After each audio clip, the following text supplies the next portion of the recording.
Hello friends, welcome to our channel. अगर आप हमारे चैनल में नए हैं तो सबसे पहले आप हमारे चैनल को सब्सक्राइब कर लीजिए और अगर वीडियो पसंद आए तो लाइक और शेयर करना मत भूलिएगा। आज का क्लास है क्लास 10 का chapter 4 carbon and its compound का ये 5th पार्ट है। इससे पहले हम 4 वीडियो इस चैप्टर से बना चुके हैं। अगर आप अभी तक नहीं देखे तो आप हमारे चैनल में जाके देख सकते हैं। आज का टॉपिक है प्रॉपर्टीज़ ऑफ एथेनोइक एसिड। देखिए, एथेनोइक एसिड को हम लोग एसिटिक एसिड भी कहते हैं और ये कार्बोक्सिलिक एसिड के ग्रुप में बिलोंग करता है। अगर हम लोग 5 to 8% एसिटिक एसिड अगर वाटर में डालते हैं तो उसको हम लोग क्या कहते हैं, विनीगर कहते हैं। और विनीगर जो है एक तरह का प्रिजर्वेटिव यूज़ होता है जो कि हम लोग पिकल्स में यूज़ करते हैं। Melting point of pure ethanoic acid is 290 kelvin. कितना केल्विन रहता है? 290 केल्विन इसकी मेल्टिंग पॉइंट होती है और ये फ्रीज होता है खुद से ड्यूरिंग विंटर में और कोल्ड क्लाइमेट्स में। इसलिए इसका नाम पड़ा है आपका ग्लेशियल एसिटिक एसिड। क्या पड़ा है? Glacial acetic acid. तो ग्लेशियल एसिटिक एसिड किसको कहते हैं? इथेनोइक एसिड को कहते हैं। Group of organic compounds called carboxylic acid are obviously characterized by their acidic nature। जितने भी कार्बोक्सिलिक एसिड जो है ये एक तरह का ऑर्गेनिक कंपाउंड्स है और ये इसके एसिडिक नेचर के लिए जाना जाता है। जैसे कि मिनरल एसिड आपका HCl जो है ये जो रहता है कम्प्लीटली आयोनाइज्ड होता है। क्या होता है? कम्प्लीटली आयोनाइज्ड होता है। लेकिन आपका जो कार्बोक्सिलिक एसिड जो रहता है ना, ये क्या होता है? ये वीक एसिड होती है। कार्बोक्सिलिक एसिड जो है ये वीक एसिड है और HCl जो है ये आपका स्ट्रॉन्ग एसिड है। स्ट्रॉन्ग एसिड इसलिए है क्योंकि ये कम्प्लीटली आयोनाइज्ड होता है। Next topic, reaction of ethanoic acid. देखिए, स्टेरिफिकेशन रिएक्शन किसको कहते हैं? Esters are most commonly formed by a reaction of acid and an alcohol। अगर एसिड जो है जैसे कि इथेनोइक एसिड अगर रिएक्ट करता अल्कोहल इथानॉल के साथ तब एस्टर का फॉर्मेशन होता है। किसका फॉर्मेशन होता है? एस्टर का फॉर्मेशन होता है। Ethanoic acid reacts with absolute ethanol in the presence of an acid catalyst to give an ester। देखिए, ये जो इथेनोइक एसिड है ये इथानॉल के साथ रिएक्ट करता है, लेकिन ये as a catalyst acid as a in the presence of acid के प्रेजेंस में ये रिएक्शन होता है। तो यहाँ पे एसिड जो होता है एक तरह का कैटलिस्ट यूज होता है, ठीक है। और तब ये किसका फॉर्मेशन करेगा? एस्टर का फॉर्मेशन करेगा। एस्टर क्या होता है? स्वीट स्मेलिंग सब्सटेंस है। एस्टर कैसे सब्सटेंसेस है? तो स्वीट स्मेलिंग सब्सटेंस है जो कि परफ्यूम्स बनाने में या फ्लेवरिंग एजेंट्स बनाने में यूज होता है। On treating with sodium hydroxide which is an alkali, the ester is converted to alcohol। देखिए, अब इसको अगर हम लोग सोडियम हाइड्रोक्साइड के साथ अगर रिएक्ट करते हैं, ठीक है, तो सोडियम हाइड्रोक्साइड क्या है? आपका एक तरह का अल्कली है। तो ये जो एस्टर है ये किस में कन्वर्ट हो जाता है? तो ये अल्कोहल में वापस ये कन्वर्ट हो जाता है और क्या देता है? सोडियम साल्ट देता है। किसका? कार्बोक्सिलिक एसिड का देता है। और इस रिएक्शन को हम लोग क्या कहते हैं? स्पॉनिफिकेशन कहते हैं। क्या कहते हैं? स्पॉनिफिकेशन कहते हैं। और ये स्पॉनिफिकेशन क्या होता है? आपका शॉप का प्रिपरेशन में यूज होता है। तो स्पॉनिफिकेशन किसको कहते हैं हम लोग? स्पॉनिफिकेशन क्या होता है कि when the ester is treated with alkali sodium hydroxide the ester is converted back to alcohol and sodium salt of carboxylic acid। This process is called sponification and which is used in the preparation of soap। और इस process को हम लोग क्या कहते हैं? स्पॉनिफिकेशन कहते हैं। और स्पॉनिफिकेशन जो होता है ये शॉप के प्रिपरेशन में यूज़ होता है।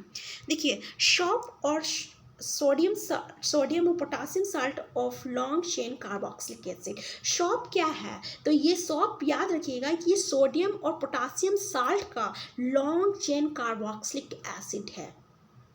किसका? तो सोडियम और पोटासियम साल्ट का। देखिए, ये जो प्रोसेस है ये स्पॉनिफिकेशन प्रोसेस है जिसमें कि हम लोग क्या कर रहे हैं? एस्टर को सोडियम हाइड्रोक्साइड अल्कली के साथ ट्रीट कर रहे हैं। तो ये क्या दे रहा? अल्कोहल दे रहा, इथानॉल दे रहा है और क्या दे रहा? सोडियम एसिटेट दे रहा है। क्या दे रहा? सोडियम एसिटेट दे रहा है, ठीक है, जिसको हम लोग सोडियम एथानोट भी कहते हैं। क्या कहते हैं? सोडियम एथानोट कहते हैं। Reaction with a base like mineral acid, ethanoic acid react with a base such as sodium hydroxide to give a salt, sodium ethonate and or commonly called sodium acetate and water। ठीक है, अब अगर यही sodium आपका ये जो carboxylic acid जो है यानी इथेनोइक एसिड अगर ये बेस के साथ रिएक्ट कर रहा, बेस मतलब सोडियम हाइड्रोक्साइड के साथ रिएक्ट कर रहा, तो ये क्या दे रहा, सोडियम एथोनेट दे रहा, जिसको हम लोग सोडियम एसिटेट भी कहते हैं, और water. Next topic, how does ethanoic acid react with carbonates and hydrogen carbonate. देखिए ये कैसे कार्बोनेट और हाइड्रोजन कार्बोनेट के साथ रिएक्ट कर रहा है। जैसे कि ये सोडियम कार्बोनेट के साथ अगर रिएक्ट कर रहा तो ये क्या दे रहा आपका, ये साल्ट प्रोड्यूस कर रहा, वाटर प्रोड्यूस कर रहा एंड कार्बन डाइऑक्साइड दे रहा। और सेम अगर ये सोडियम हाइड्रोजन और ये अगर सोडियम हाइड्रोजन कार्बोनेट के साथ रिएक्ट कर रहा तब भी ये क्या दे रहा, सोडियम एथोन एसिटेट दे रहा और क्या दे रहा, वाटर दे रहा है और कार्बन डाइऑक्साइड दे रहा है।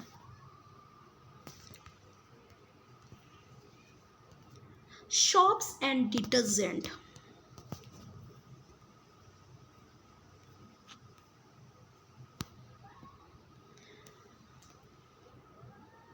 Take about 10 ml of water each in 2 test tube. Add a drop of oil to both the test tube and label them as A and B. To test tube B, add a few drops of soap solution. Now shake both the test tube vigorously for the same period of time. Can you see the oil and water layers separately in both the test tube immediately after you stop shaking them? Leave the test tube undisturbed for some time and observe, does the oil layer separate out in which the test tube does this happen first? क्या बोल रहा है कि हम लोग 10 ml of water लेते हैं, 2 test tube में लेंगे और उसमें कुछ ड्रॉप ऑफ ऑयल डालते हैं, ठीक है, दोनों टेस्ट ट्यूब में, और फिर टेस्ट ट्यूब बी में क्या करेंगे, few drops of shop solution देंगे, यानी सॉप सॉल्यूशन देते हैं और सेक करते हैं दोनों टेस्ट ट्यूब को, ठीक है। फिर उसके बाद क्या देखेंगे कि किस आपका जो ऑयल जो रहता है अगर उसको कुछ देर के लिए हम लोग छोड़ देते हैं तो क्या देखते हैं कि वो ऑयल लेयर जो रहता है वो सेपरेट हो जाता है। और किस टेस्ट ट्यूब में ये सबसे पहले होता है। This activity demonstrates the effect of soap in cleaning most dirt, oily in nature, as you know, oil does not dissolve in water। देखिए ये जो एक्टिविटी है ना ये बताता है कि सॉफ्ट का क्या इफेक्ट होता है किसी भी डर्ट को रिमूव करने के लिए, क्योंकि हम लोग को पता है कि ऑयल जो रहता है ना ये आपका डिसॉल्व नहीं होता है वाटर में। The molecules of soap are sodium और potassium salt of long chain carboxylic acid। अब हम लोग को पता है कि सोप क्या है भाई, तो सोप क्या है, सोडियम एंड पोटासियम साल्ट है किसका, लॉन्ग चेन कार्बोक्सिलिक एसिड का। तो इसका जो आयोनिक एंड होता है ना सोप का, ये वाटर के साथ इंटरैक्ट करेगा और कार्बन चेन जो रहता है ये ऑयल के साथ इंटरैक्ट करता है। Shop molecules thus form the structure. इस तरीके से ये जो सॉप मॉलिक्यूल्स है ना एक तरह का स्ट्रक्चर बनाता है जिसको हम लोग मिसल्स कहते हैं। When one end of the molecules is towards the oil droplet while the ionic end faces outside। देखिए तो इसका जो एक एंड जो रहता है ना, जैसे कि इस स्ट्रक्चर में हम लोग देख रहे हैं, इसका वन एंड जो रहता है ना ये टूवर्ड्स द ऑयल ड्रॉपलेट रहेगा और दूसरा एंड जो आयोनिक एंड है जैसे सोडियम आयन ये आउटसाइड रहता है। और इस स्ट्रक्चर को हम लोग क्या कहते हैं, मिसल्स कहते हैं। और ये जो है एक तरह का इमल्सन बनाता है वाटर में और यही इमल्सन जो रहता है रिमूव करता है डर्ट को वाटर से। तो चलिए देखते हैं मिसल्स क्या है। Soap are molecules in which the two end have different properties. Soap एक ऐसा मॉलिक्यूल्स है जिसका दोनों एंड का जो रहता है उसका डिफरेंट प्रॉपर्टीज़ होता है। एक होता है हाइड्रोफिलिक, एक होता है हाइड्रोफोबिक। हाइड्रोफिलिक किसको कहते हैं, जो कि वाटर के साथ इंटरैक्ट करता है, और हाइड्रोफोबिक उसको कहते हैं जो कि वाटर के साथ इंटरैक्ट नहीं करता है। तो ये किसके साथ इंटरैक्ट करेगा, ये हाइड्रोकार्बन के साथ इंटरैक्ट करता है। When shop is at the surface of water, जब सॉप जो है वाटर के सरफेस में रहता है तो इसका हाइड्रोफोबिक टेल जो रहता है सॉप का will not be soluble in water and the shop will align along the surface of water with the ionic end in water and the hydrocarbon tail protruding out of water।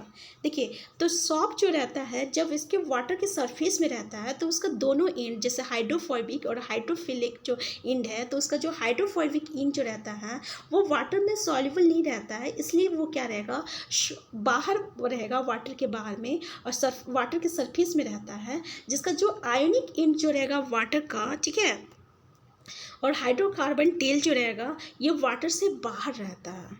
अब water के अंदर क्या होता है कि ये एक तरह का ओरिएंटेशन क्रिएट करता है, ठीक है, वाटर के अंदर ये एक तरह का ओरिएंटेशन क्रिएट करता है the hydrocarbon portion out of the water, जिसमें से हाइड्रोकार्बन पोर्शन जो है ये वाटर से बाहर रहता है। और the cluster of molecules in which the hydrophobic tails are in the interior of the cluster and the ionic ends are on the surface of the cluster। और इस स्ट्रक्चर में क्या होता है ना कि आपका जो क्लस्टर ऑफ मॉलिक्यूल्स है, जैसे ये जो क्लस्टर बना रहा मॉलिक्यूल्स का, ठीक है, तो इसका जो हाइड्रोफोबिक टेल जो रहेगा ना ये अंदर की ओर रहता है और ये जो आयोनिक एंड जो रहता है ना ये क्लस्टर के सरफेस में रहता है। जैसे कि ये क्लस्टर है तो इस क्लस्टर में इसका हाइड्रोफोबिक टेल जो है ये इंटीरियर पोर्शन में है और ये जो आयनिक एंड है ये आपका इस मॉलिक्यूल्स की इस क्लस्टर की सरफेस पे होता है और इसी को हम लोग क्या कहते हैं, आपका मिसेल कहते हैं। क्या कहते हैं? मिसेल कहते हैं। अब सॉप जो है एक तरह का मिसेल के फॉर्म में है, ठीक है, तो अब ये क्या करेगा, ये इजली किसी भी डर्ट को, ऑयली डर्ट को क्लीन करता है, ठीक है, क्योंकि ये क्या करेगा जो भी ऑयली डर्ट रहता है ना उसको सेंटर में वो क्या करेगा, कलेक्ट करके रखता है और सेंटर में वो कलेक्ट करके रखता है तो जैसे ही उसमें हम लोग वाटर डालते हैं ना वो क्या होता है, रिमूव हो जाता है, ईजिली रिमूव हो जाता है। तो इस तरीके से मिसल्स जो रहता है आपका सॉप जो रहता है मिसल्स क्रिएट करता है और वो इजली आपका डर्ट को जो रहता है वो रिमूव करता है। Have you ever observed while bathing that foam is formed with difficulty and an insoluble substance scum remains after washing with water। कभी कभी हम लोग क्या देखते हैं कि जब हम लोग नहाते हैं ना तो कुछ सब्सटेंस जो रहता है, फोम जो रहता है वो इनसॉल्युबल रहता है वाटर के साथ, यानी वो वाटर से के साथ जल्दी घुलता नहीं है, वो इनसॉल्युबल रहता है, जिसको हम लोग स्कम कह रहे हैं। This is caused by the reaction of soap with the calcium and magnesium salt which cause the hardness of water। देखिए ये इसलिए होता है ना क्योंकि ये जो सॉप जो है कैल्शियम और मैग्नीशियम साल्ट के साथ रिएक्ट कर रहा और ये जो कैल्शियम और मैग्नीशियम साल्ट किस में प्रेजेंट रहता है, तो ये वाटर में प्रेजेंट रहता है और जब कैल्शियम और मैग्नीशियम वाटर में प्रेजेंट रहता है तो उसको हम लोग हार्ड वाटर कहते हैं। तो कैल्शियम और मैग्नीशियम जो रहता है साल्ट ये रेस्पॉन्सिबल रहता है for the hardness of water. तो इस केस में हम लोग को ना लार्ज अमाउंट ऑफ सॉप का यूज़ करना पड़ता है ताकि हम लोग वहाँ पे वो क्या हो जाए, फोम बना सकें, ठीक है। तो ये प्रॉब्लम से बचने के लिए हम लोग दूसरे क्लास ऑफ कंपाउंड को यूज़ करते हैं जिसको हम लोग डिटर्जेंट कहते हैं। क्या कहते हैं? डिटर्जेंट कहते हैं। और ये डिटर्जेंट जो रहता है एक तरह का क्लींसिंग एजेंट रहता है, ठीक है। देखिए ये जो डिटर्जेंट है ना ये सोडियम साल्ट है आपका सल्फोनिक एसिड और अमोनियम साल्ट का, ठीक है, with chlorides and bromide ions and both have long hydrocarbon chain, और दोनों के पास क्या रहेगा, आपका हाइड्रोकार्बन चेन रहता है। तो ये जो चार्ज आयंस इंट्स रहता है कंपाउंड का, ठीक है, do not form insoluble precipitate with the calcium and magnesium ions in hard water. ये जो चार्ज आयंस है आपका इसका अमोनियम साल्ट और क्लोराइड आयंस का, ये इनसॉल्युबल प्रेसिपिटेट नहीं बनाता है कैल्शियम और मैग्नीशियम आयन के साथ, और इस तरीके से ये हार्ड वाटर में भी वर्क करता है। तो डिटर्जेंट जो रहता है वो किस में वर्क करता है, तो ये हार्ड वाटर में वर्क करता है। हार्ड वाटर किसको कहते हैं, जिसमें कि कैल्शियम और मैग्नीशियम साल्ट प्रेजेंट रहता है। हार्डनेस ऑफ वाटर किसके लिए होता है, तो कैल्शियम और मैग्नीशियम के लिए होता है। तो इस वीडियो में इतना ही, इससे आगे हम नेक्स्ट चैप्टर देखते हैं हम नेक्स्ट वीडियो में। अगर आप अभी तक हमारे चैनल को सब्सक्राइब नहीं किए हैं तो सबसे पहले आप हमारे चैनल को सब्सक्राइब कर लीजिए, और अगर वीडियो पसंद आए तो लाइक और शेयर करना मत भूलिएगा।